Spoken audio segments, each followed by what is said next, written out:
You, John Fitzgerald Kennedy, do solemnly swear I, John Fitzgerald Kennedy, do solemnly swear that you will faithfully execute the office of President of the United States that I will faithfully execute the office of President of the United States and will, to the best of your ability, and will, to the best of my ability, preserve, protect, and defend the Constitution of the United States. preserve, protect, and defend the Constitution of the United States. So help you God.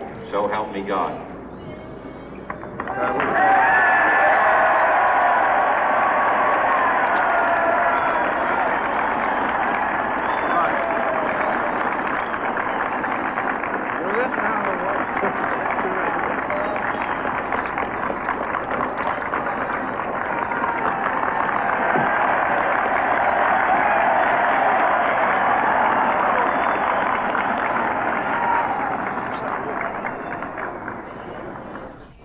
Vice President Johnson, Mr. Speaker, Mr. Chief Justice, President Eisenhower, Vice President Nixon, President Truman, Reverend clergy, fellow citizens. We observe today not a victory of party, but a celebration of freedom, symbolizing an end as well as a beginning, signifying renewal as well as change. For I have sworn before you and Almighty God the same solemn oath our forebears prescribed nearly a century and 3/4 ago. The world is very different now, for man holds in his mortal hands the power to abolish all forms of human poverty and all forms of human life. And yet the same revolutionary beliefs for which our forebears fought are still at issue around the globe. The belief that the rights of man come not from the generosity of the state, but from the hand of God. We dare not forget today that we are the heirs of that first revolution. Let the word go forth from this time and place to friend and foe alike that the torch has been passed to a new generation of Americans born in this century, tempered by war, disciplined by a hard and bitter peace, proud of our ancient heritage, and unwilling to witness or permit the slow undoing of those human rights to which this nation has always been committed and to which we are committed today at home and around the world.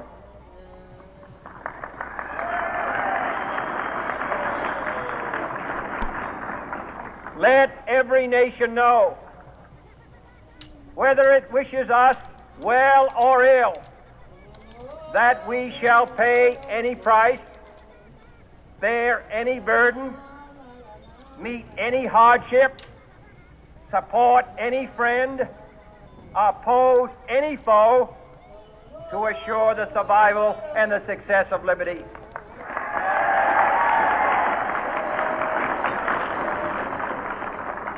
This much we pledge and more. To those old allies whose cultural and spiritual origins we share, we pledge the loyalty of faithful friends. United, there is little we cannot do in a host of cooperative ventures. Divided, there is little we can do, for we dare not meet a powerful challenge at odds and split asunder. To those new states whom we welcome to the ranks of the free, we pledge our word that one form of colonial control shall not have passed away, merely to be replaced by a far more iron tyranny. We shall not always expect to find them supporting our view, but we shall always hope to find them strongly supporting their own freedom, and to remember that in the past, those who foolishly sought power by riding the back of the tiger ended up inside.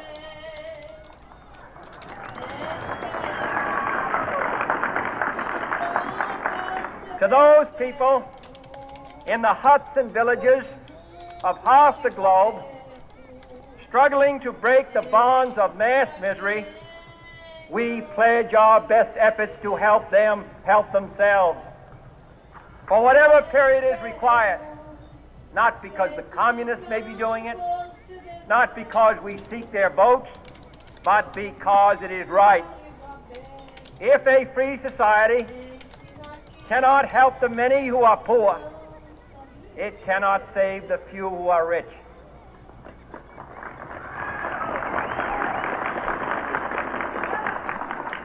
To our sister republics south of our border, we offer a special pledge to convert our good words into good deeds, in a new alliance for progress, to assist free men and free governments in casting off the chains of poverty.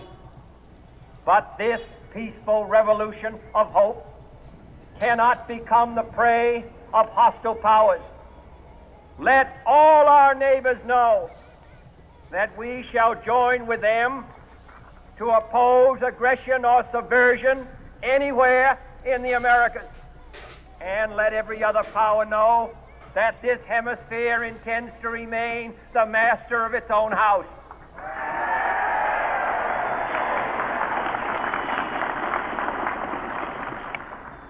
To that world assembly of sovereign states, the United Nations, our last best hope, in an age where the instruments of war have far outpaced the instruments of peace, we renew our pledge of support to prevent it from becoming merely a forum for invective, to strengthen its shield of the new and the weak, and to enlarge the area in which its writ may run.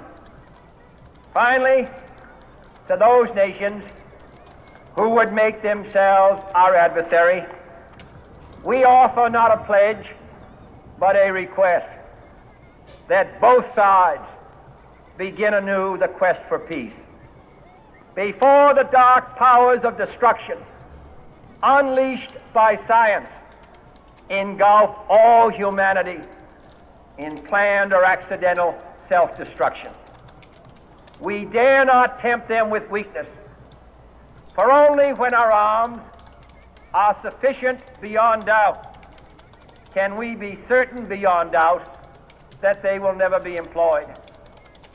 But neither can two great and powerful groups of nations take comfort from our present course, both sides overburdened by the cost of modern weapons, both rightly alarmed by the steady spread of the deadly atom, yet both racing to alter that uncertain balance of terror that stays the hand of mankind's final war.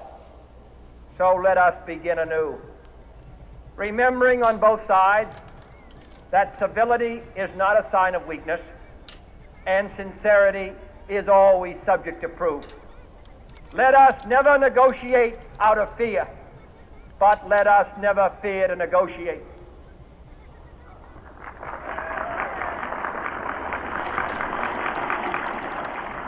Let both sides explore what problems unite us, instead of belaboring those problems which divide us. Let both sides, for the first time, formulate serious and precise proposals for the inspection and control of arms, and bring the absolute power to destroy other nations under the absolute control of all nations.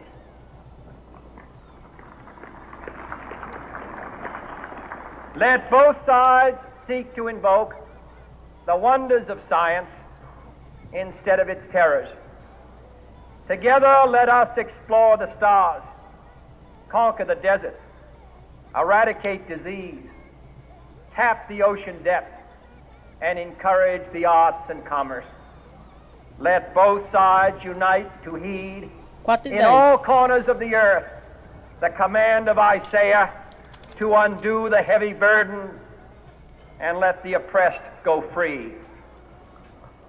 And if a beachhead of cooperation may push back the jungle of suspicion, let both sides join in creating a new endeavor, not a new balance of power, but a new world of law, where the strong are just, and the weak secure, and the peace preserved.